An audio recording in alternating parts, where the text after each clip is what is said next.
Allah selesai kau berdiri.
Masya Allah, indah sekali lantunannya. Semoga menambah keberkahan dalam acara kita hari ini.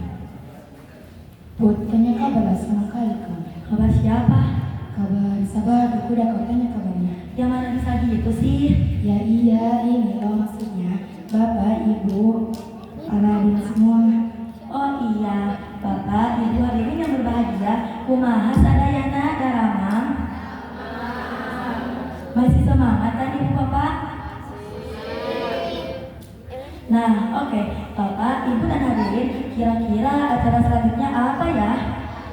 Sekarang penampilan dari para santri kita ada marawis, hadroh, nasyid, dan pidato yang insya Allah bermanfaat. Yuk kita sambut mereka dengan tepuk tangan paling hangat dan heboh, biar mereka makin semangat.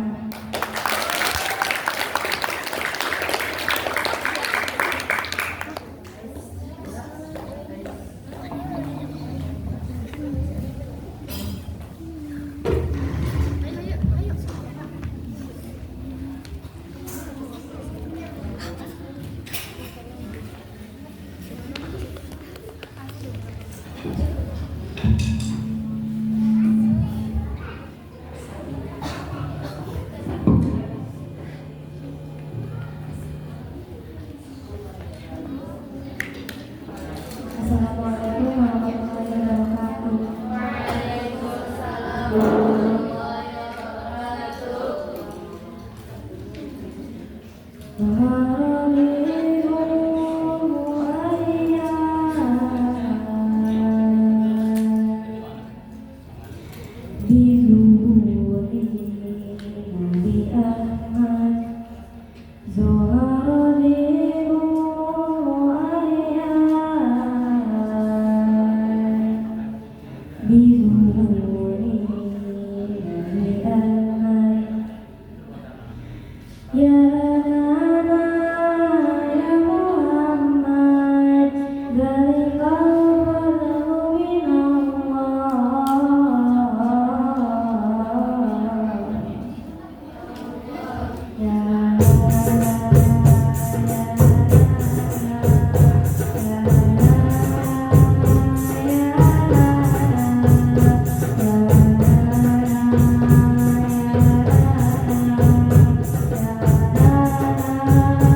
Untuk salam yang kurang kompak, kami ulangi sekali lagi. Assalamualaikum warahmatullahi wabarakatuh.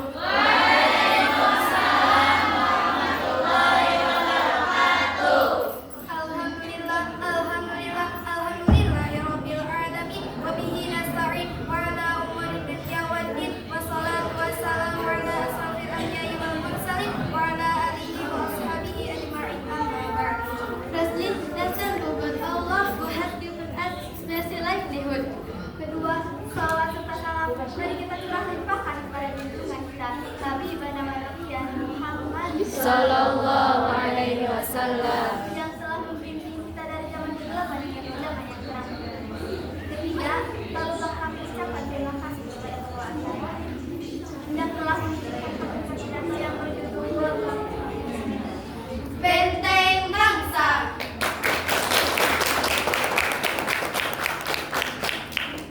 Ya ayyuhal hadirin al-ma'hadu huwa at-ta'lim alladhi qa'imun qabla al-istiqlali Indonesia wa amma ma'hadu yushariku fi ittifa'i 'anil watani wa kadhalika al-harbu dengan semboyan ubul watan minal iman.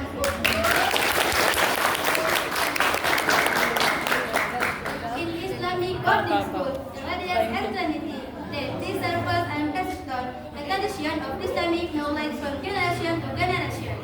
Ia tak hanya mencetak ulama, tetapi juga pejuang pemimpin dan pembentuk moral bangsa. Ia menjadi benteng keimanan dan benteng kebangsaan. Saudara-saudara, beberapa waktu lalu kita dihebohkan oleh kasus tayangnya salah satu program televisi yang diduga kuat menyinggung dan merendahkan martabat pesantren. This issue so that there is deep understanding regarding tradition. Ma ashadul insani ala insani fitrata fi nazril ma'hadi alladhi mamlu'atu bidawamil irbi. Astagfirullah. Hadirin yang dirahmati oleh Allah, marilah jaga marwah pesantren, dukung peranannya dalam membangun karakter bangsa dan wariskan semangat bangsa dalam membangun bangsa. Hidup pesantren jaya Indonesia.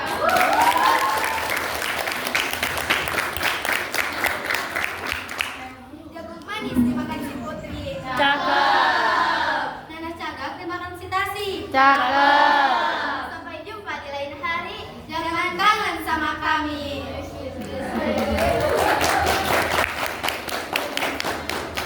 Sekian dari kami. Sorry for any mistake. Syukran hadza minna. Assalamualaikum warahmatullahi wabarakatuh.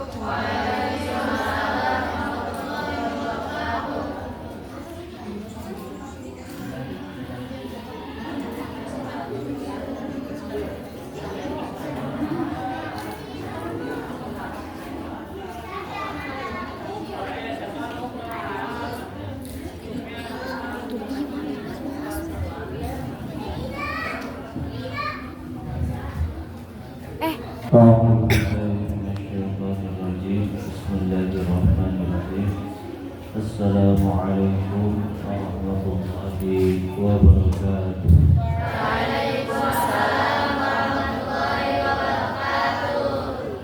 Jawab semuanya. Assalamualaikum warahmatullahi wabarakatuh.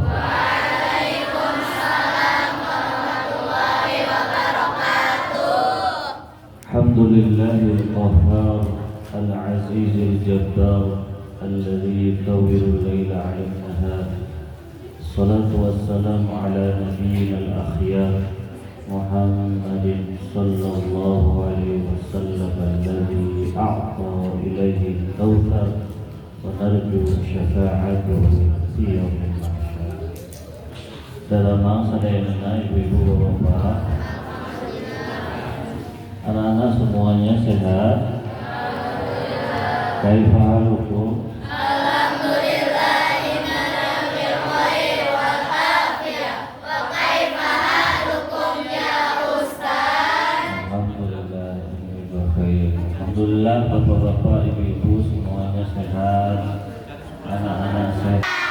Semoga yang yang mengucap alhamdulillah diberikan rezeki yang berlimpah. Alhamdulillah. Kita bersolawat kepada Rasulullah SAW dengan mengucapkan Allahumma salli ala Sayyidina Muhammad wa ala ali Sayyidina Muhammad. Semoga yang senantiasa bersolawat kepada Rasulullah mendapatkan syafaatnya di yaumil qiyamah. Amin ya Allah ya Rabbal alamin. Yang sama-sama kita hormati ibunda kita Dr. Anda Umi Siti Sewaidah selaku Ketua Yayasan. Kemudian yang saya hormati Ketua Kepala SMP IT Nurul Huda Ustaz Deden Hasanuddin Firdaus SPDI, para asatid dan Umi Abi yang dimuliakan Allah Subhanahu wa taala, serta anak-anakku yang Ustaz banggakan. Insyaallah hari ini kita akan sama-sama ngaji. Sama-sama apa? Ngaji. Karena yang ngaji itu bukan hanya anak saja, tapi kita sebagai orang tua juga harus ngaji. Karena nuntut ilmu itu tidak terkekang waktu. Bukan SMP saja, SMA saja tidak. Kita yang udah usia kepala 3, kepala 4, kepala 5, kepala 8 ada juga perlu menuntut ilmu. Buat apa? Buat apa? Buat bekal di akhirat. Baik, ibu-ibu, bapak-bapak yang dimuliakan Allah Subhanahu wa taala, hari ini insyaallah kita akan ngaji surat Al-Balad. Surat apa? Ayo kita baca bareng-bareng surat Al-Balad. A'udzu billahi minasy syaithanir rajim. Bismillahirrahmanirrahim. La uqsimu bihadzal balad wa anta hillum bihadzal balad wa walidin wa ma walad laqad khalaqnal insana fi kabad ayahsabu an lan yaqdir alaihi ahad yaqulu ahlaktu malan lubada ayahsabu an lam yarahu ahad alam naj'al lahu 'ainain wa lisanan wa syafatain wa hadainahu najdain falaqtahamal aqabah wa ma adraka mal aqabah fakku raqabah aw it'amun fi yawmin dhi masghabah yatiman dha maqrabah aw miskinan dha matrabah thumma kana minal ladzina amanu wa tawasaw bis sabri wa tawasaw bil marhamah ulaika ashabul maimanah walladzina kafaru bi ayatina hum ashabul mash'amah alaihim narun muqsadah sadaqallahul azim. semoga yang membaca Al-Quran tadi mendapatkan pahala satu hurufnya 10 kebaikan.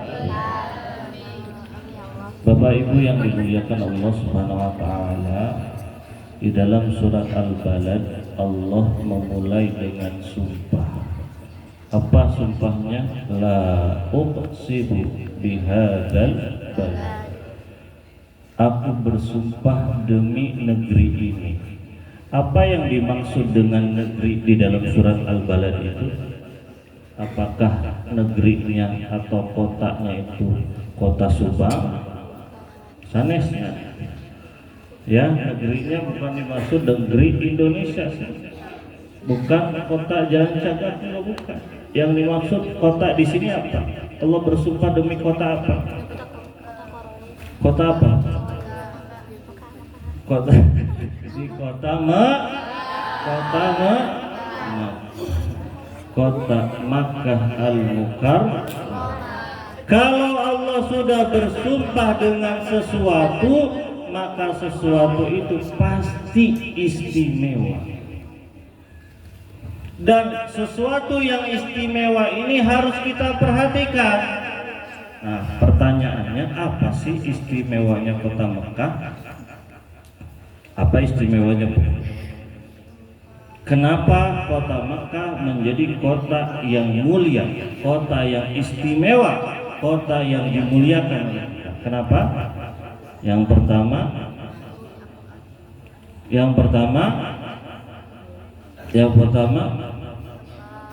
tempat, tadi kata Umi ada tempat, ya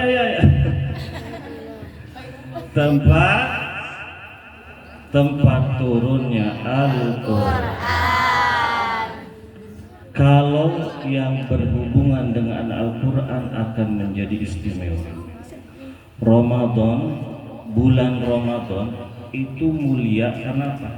Karena turunnya Al-Quran. Syahrul Ramadan alladzi unsila fihi Al-Quran. Lailatul Qadar, yang mana kalau kita beribadah pada malam tersebut kita dapat pahala 1000 bulan. 1000 bulan itu 83 tahun. Kenapa mulia? Karena pada malam tersebut diturunkan Al-Quran. Malaikat Jibril adalah malaikat yang paling mulia di antara ribuan, puluhan, triliunan malaikat yang Allah punya. Kenapa malaikat Jibril menjadi malaikat yang mulia? Karena malaikat Jibril membawa Al-Quran perantara Nabi kita Muhammad sallallahu alaihi wasallam menjadi nabi yang paling mulia. Kenapa? Karena beliau membawa mukjizat Al-Quran. Makkah dan Madinah menjadi dua kota suci, dua kota yang dimuliakan. Kenapa? Karena turun pada dua kota tersebut maka semua yang bersentuhan dengan Al-Quran akan mulia. Rumah yang dibacakan Al-Quran, rumahnya dikelilingi malaikat, rumahnya keberkahan akan datang. Kalau Al-Quran ini bersentuhan dengan manusia, maka manusia itu menjadi apa? Menjadi sebaik-baiknya manusia. Khairukum man ta'allama al-Qur'ana wa 'allama. Sebaik-baiknya manusia adalah yang belajar Al-Qur'an dan mempelajarinya. Maka alhamdulillah anak-anak kita hari ini menjadi manusia-manusia yang terbaik. Kenapa? Karena belajar Al-Qur'an. Dan kalau tidak ada Al-Qur'an, maka dia itu, kata Rasul, seperti rumah yang kosong. Rumah kosong gimana? Ngeri, gampang roboh, gampang rusak, kotor, menyeramkan. Begitulah ibu-ibu, bapak-bapak, istimewanya kota Mekah karena turun Yang kedua, kenapa kota Mekah menjadi istimewa? Yang kedua, ayo, kenapa? Karena tempat lahir Nabi kita yang paling mulia. Siapa? Nabi Muhammad Sallallahu Alaihi Wasallam. Nabi lahir di mana? Di Mekah. Kalau orang yang lahir di kota itu jadi terkenal nggak? Kayak KDM, bukan promosi. Orang Subang, ya, yang jadi gubernur kan Subang jadi tahu. Oh, Subang tahu. Yang KDM. Nah, Mekah itu menjadi mulia karena lahir manusia yang paling mulia, yaitu Nabi kita Muhammad SAW. Bukan hanya lahir, Nabi juga tinggal di kota. Berapa tahun Nabi tinggal di kota Mekah? Tahun, 2 tahun, 3 tahun, berapa tahun? Coba yang betul nih, nanti dikasih hadiah Ustaz. Kira-kira berapa tahun? 10 tahun? 40 tahun? Berapa? 53 tahun. 53 karena Nabi diangkat menjadi Rasul, menjadi Nabi ketika usia 40 tahun. Kemudian berdakwah di Mekah 13 tahun. Kemudian hijrah ke Madinah. Jadi kurang lebih 53 tahun Nabi tinggal di kota, menjadi kota yang istimewa. Itu yang kedua. Yang ketiga, kota Mekah kenapa istimewa? Karena 2 kota yang tidak akan dimasuki Dajjal. Ya, Dajjal itu apa? Fitnah akhir zaman, yang mana dengan izin Allah dia akan bisa menghidupkan yang mati. Ya, Dajjal ini akan masuk ke seluruh penjuru dunia. Indonesia Ustaz akan dimasuki Dajjal. Jalan Cagak Komo. Ya, 2 kota yang tidak dimasuki Dajjal apa? Makkah dan Madinah. Jadi ibu-ibu, bapak-bapak, kalau kita pengen ya tidak dimasuki Dajjal, meninggalnya di Makkah dan Madinah. Mudah-mudahan semuanya diwafatkan di tempat yang Yang keempat, kira-kira apa yang istimewanya kota Makkah?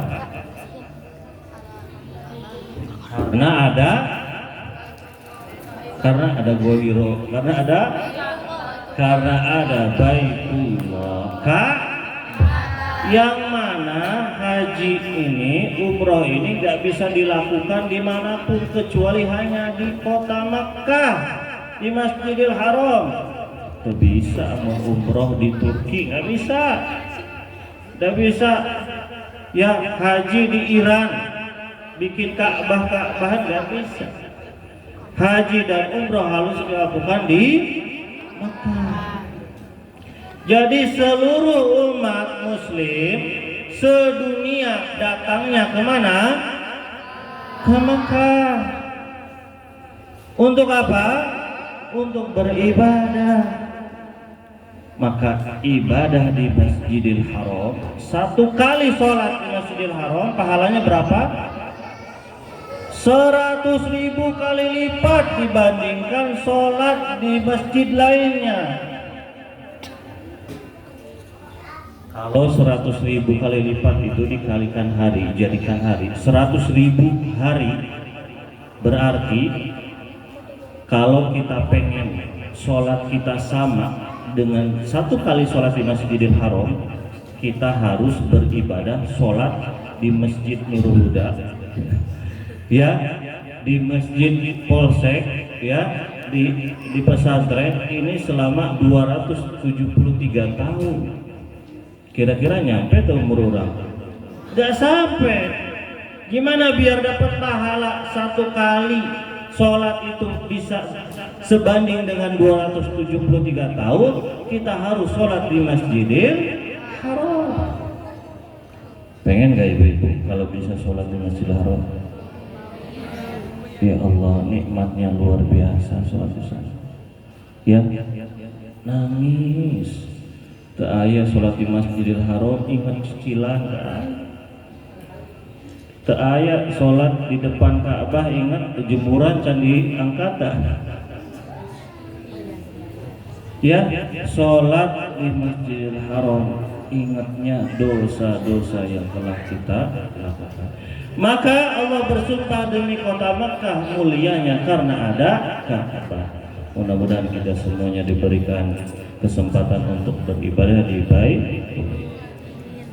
Setelah Allah bersumpah dengan kota suci Mekah, Allah juga bersumpah demi anak dan orang tua. Di ayat yang keduanya kita lewat itu tentang peristiwa Fathu Makkah. Allah juga bersumpah demi anak dan orang tua. Apa istimewanya orang tua? Apa istimewanya anak? Orang tua langsung disandingkan ridhonya dengan Allah Subhanahu. Ridhollahi ridhol walidain. Ridhonya Allah itu ya kata Allah, kata Rasul sama dengan ridhonya orang tua. Kalau istimewanya anak jangan banyak-banyak. Ini baru pembukaan udah berapa menit. Kalau istimewanya anak punya jalan menuju surga kalau kita berbakti kepada orang tua. Masya Allah. Jadi orang tua istimewa, anak pun Allah Subhanahu wa ta'ala langsung mengatakan laqad khalaqnal insana fi kabad. Aku telah menciptakan manusia ini bersusah payah. Maksud ayat ini apa, Bu? Penciptaan manusia itu begitu rumit, begitu menyusahkan. Coba, ibu-ibu lahir susah enggak? Mengandung susah enggak? Susah sekali. Ya, yang lagi hamil ya Allah, Masya Allah ya. Dari usia 1 bulan, 2 bulan, muntah-muntah terus, sakit perut terus, dijaga kondisi kehamilannya sampai melahirkan, Masya Allah, susah payah. Ketika sudah lahir, apa langsung bisa berjalan? Enggak. Ngapain dulu? Nangis dulu. Terus habis nangis belajar ya minum ASI, ya enggak? Setelah itu belajar apa? Belajar kebalik ya, belajar merangkak, belajar untuk berdiri, belajar berjalan. Wah, prosesnya begitu lama. Jadi manusia diciptakan bersusah. Laqad khalaqnal insana fi kabad.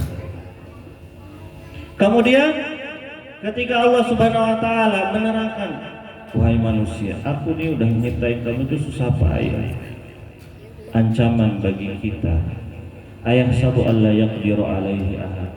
Kamu ini nyangka kalau aku gak berkuasa sesuatu pun, katanya. Yaqulu ahlaktu malan lubada ayahsabu allam yarahu ahad. Ya. Jadi orang kafir itu menyangka bahwa Allah ini enggak berkuasa sama sekali. Orang kafir ini menyangka bahwasanya tidak ada yang melihat perbuatannya, padahal Allah Maha berkuasa, padahal Allah melihat segala yang kita kerjakan. Maka contoh kekuasaan Allah Subhanahu wa taala, Allah mengatakan alam naj'al lahu ainain. Bukankah aku telah menciptakan 2 mata? Ada yang bisa nyiptain 1 mata saja, ada enggak? Ada yang bisa nyiptain 1 helai halis, ada enggak?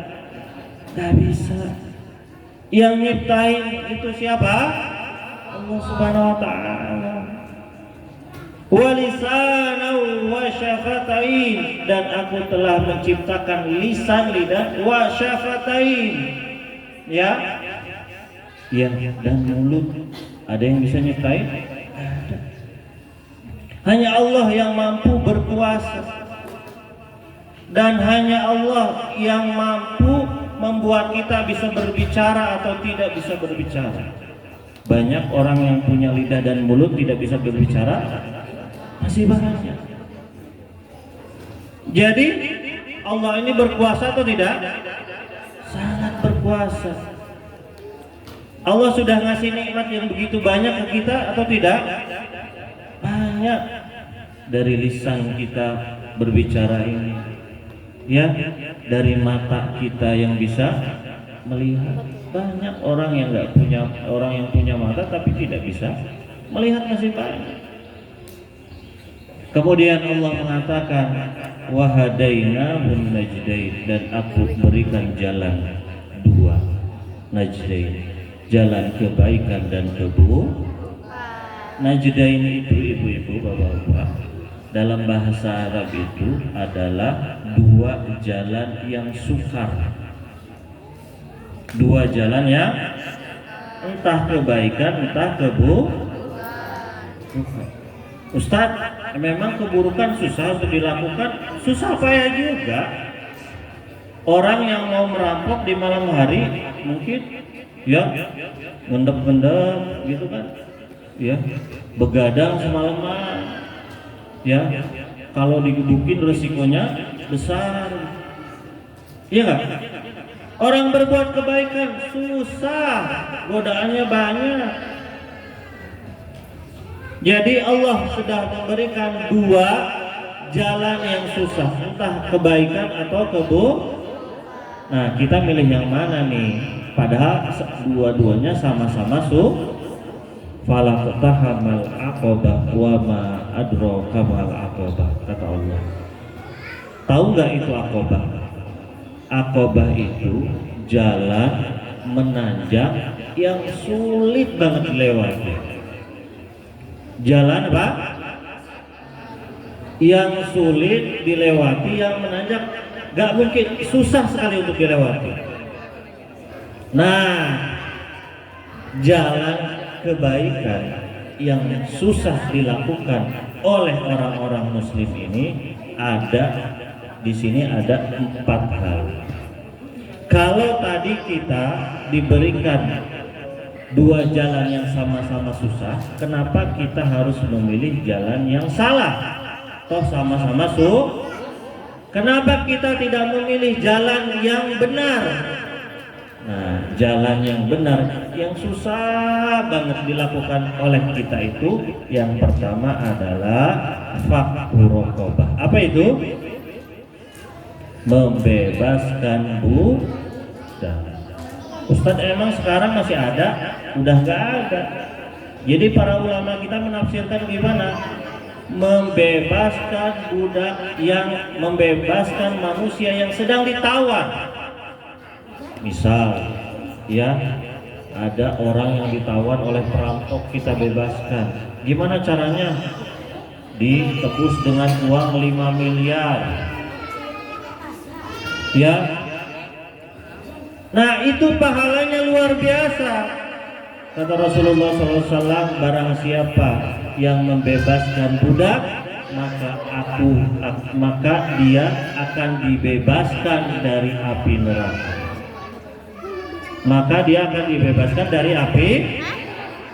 Mau nggak? Jadi yang pertama apa? Membebaskan tawanan.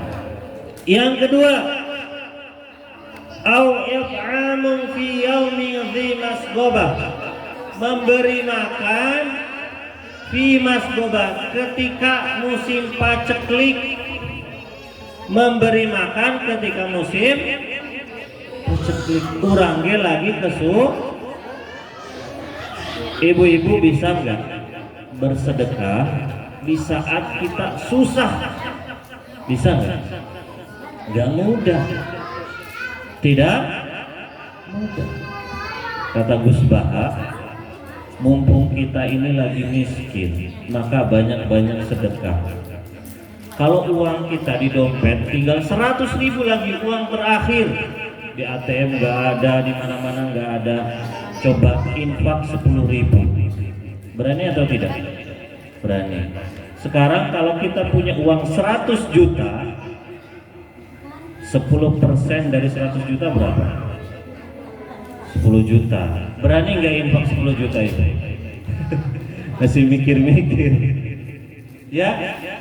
Padahal sama-sama 10. Nah, itu berani. Kalau udah kaya, mikir-mikir mau sedekah teh. Mumpung orang belum.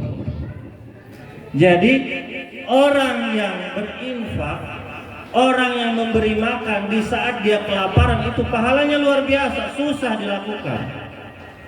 Nah, ibu-ibu, kita ambil contoh sahabat, 3 sahabat yang mulia.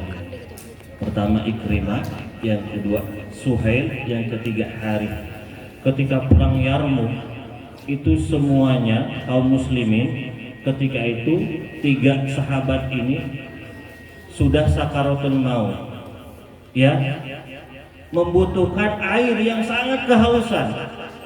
Ketika ya pasukan muslim mau memberikan minum kepada Harith, ya, dia menengok sahabatnya Suhail sedang kehausan, kasih aja sahabat itu Suhail.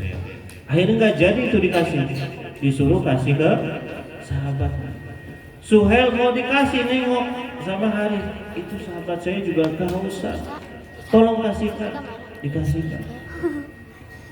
Mau dikasih minum, dia juga nengok sama sahabat yang pertama ini, udah kasihkan sama satu. Akhirnya 3 orang ini tidak ada yang minum, semuanya syahid di jalan Allah Subhanahu wa taala. Kenapa? Karena memberikan minum kepada sahabatnya. Ya Allah. Ibu-ibu tahu Abu Thalha? Kisah yang paling masyhur Abu Thalha itu, dulu ada 2 musafir di Masjid Nabawi yang menghadap Rasul. Dia sangat kelaparan, pengen makan. Rasul nanya ke istri-istrinya, kita punya makanan nggak? Nggak ada. Terus nawarin ke sahabatnya, siapa yang mau menjamu nih musafir ini? Abu Thalha. Saya. Diajaklah 2 orang ini ke rumahnya. Nanya, Ma, ya, kita punya makan nggak? Nggak ada, kecuali untuk kita, untuk 1 orang dan anak-anak kita.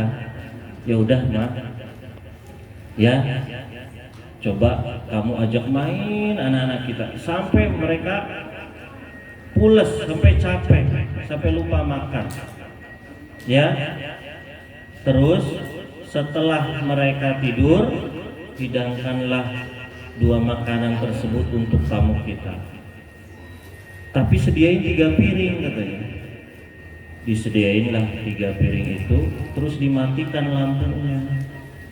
2 makanan terisi untuk tamunya, 1 piring isinya kosong untuk suaminya Abu Thalha. Abu Thalha itu makannya ikutan, pura-pura makan, ngecap-ngecap. Dia merelakan makanan terakhir malam itu untuk kedua tamunya. Kira-kira bisa tuh orang gitu? ya, memberi makan di saat paceklik. Nah, ini nih yang susah. Nah, ini mudah-mudahan ya. Mudah-mudahan kita juga ya, ketika kita lagi kesusahan, kita masih bisa Nah, saya lagi ceramah ini, ceramah tentang ini, diuji langsung oleh Allah. Ya, lagi butuh uang buat modal bisnis, lagi nyari nih, kurang nih, kurang berapa lagi? 3 juta lagi. Bismillah lah, mudah-mudahan dapat. Tiba-tiba, Assalamualaikum Ustaz, kira-kira ada uang enggak? Ya Allah, kita juga lagi butuh uang, nyari uang, ternyata ada yang minjam uang. Nah, ya, benar, ini diuji dengan omongannya sendiri. Ya, saya bilang apa? sebenarnya saya juga lagi butuh sekali ya uang ini, tapi mungkin antum lebih butuh, silahkan dipakai dulu. Masya Allah. Bisa nggak kira-kira ibu-ibu kayak gitu? Mudah-mudahan Bi. Jadi yang kedua apa? Ngasih makan di saat paceklik, di saat kita kelak. Yang ketiga, yatimang dza maqrabah, mengurusi anak yatim yang punya hubungan kerabat. Ustadz, beda ngurusi anak yatim yang tidak punya kerabat, beda pahalanya. Jadi yang harus kita dulukan adalah anak yatim yang punya hubungan kerabat sama kita. Kenapa? Karena itu pahalanya lebih besar. Seseorang itu harus cerdas dalam beramal. Kata Allah Subhanahu wa taala, yas'alunaka madza yunfiqun. Mereka bertanya, apa yang kami infakkan? Qul ma anfaqtum min khairin falil walidaini. Ini urutan infak perorangan. Yang pertama, falil walidaini, untuk orang tua. Jadi jangan berinfak dulu ke orang lain sebelum kita berinfak kepada orang tua kita. Semua wal aqrabina, kepada kerabat. Yang ketiga, wal yatama, anak-anak yatim. Terus wa banas sabili. Apa itu sabil? Musafir. Jadi 4 kategori itu urutannya: orang tua, kerabat, yatim, baru musafir. Itu perorangan. Kalau setelah itu silahkan ya, harta kita masih banyak, mau infak kepada yang membutuhkan siapa aja boleh. Tapi kalau kita udah uang sedikitnya, infaknya ya tidak yang utama lagi, kan rugi. Coba kalau kita berinfak anak yatim yang kedua, anak yatim juga kerabat, kerabatnya musafir deh, Masya Allah, pahalanya luar biasa. Nah, mengurusi anak yatim yang punya hubungan kerabat itu pahalanya luar biasa. Apa pahalanya? Kata Rasul, ana maka fil yatimi kal hataini fil jannah. Saya bersama orang yang mengurusi anak yatim, berdampingan hidupnya di surga. Mau nggak? Mau nggak? Hidupnya, tinggalnya bareng di sampingan sama Rasulullah. Mau nggak? Ngurusi anak. Kata Rasul, idza talimu, kalau kalian pengen hati kita lembut karena keras, maka sering-sering ngelus anak yatim. Jadi pahala mengurusi anak yatim itu luar, terutama yang mempunyai hubungan kerabat. Kemudian yang terakhir, kalau udah terakhir ini pada semangat, alhamdulillah.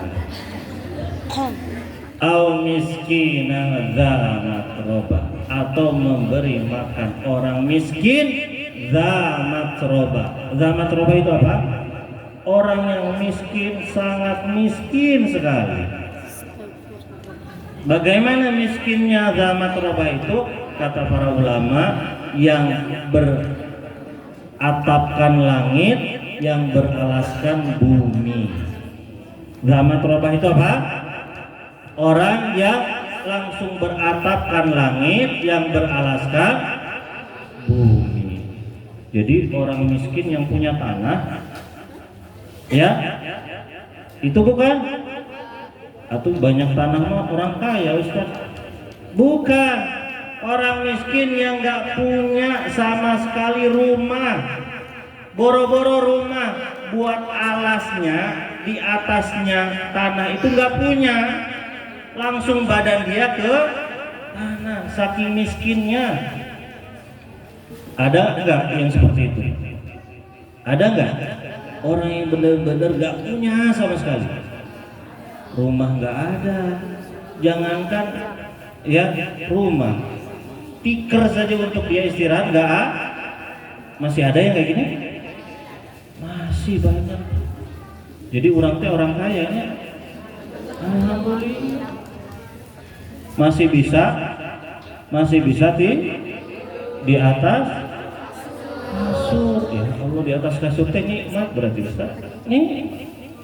Jadi memberikan yang makan untuk orang miskin yang betul-betul itulah akobah, itulah kebaikan yang sukar sekali dilakukan oleh orang muslim namun berpahala sangat besar. Jadi coba kita amalkan. Ada berapa, Bu? 4 kebaikan yang susah banget dilakukan tapi pahalanya luar. Yang pertama, membebaskan tawanan. Yang kedua, memberi makan ketika kita kesusahan kelaparan. Yang ketiga, mengurusi anak yatim yang punya hubungan erat. Yang keempat, berinfak untuk orang miskin yang sangat enggak berapa. Mudah-mudahan kita semua bisa mengamalkan 4 hal ini. Nah, pelajaran yang bisa kita ambil dari surat Al-Balad ini apa? Apa ibu-ibu?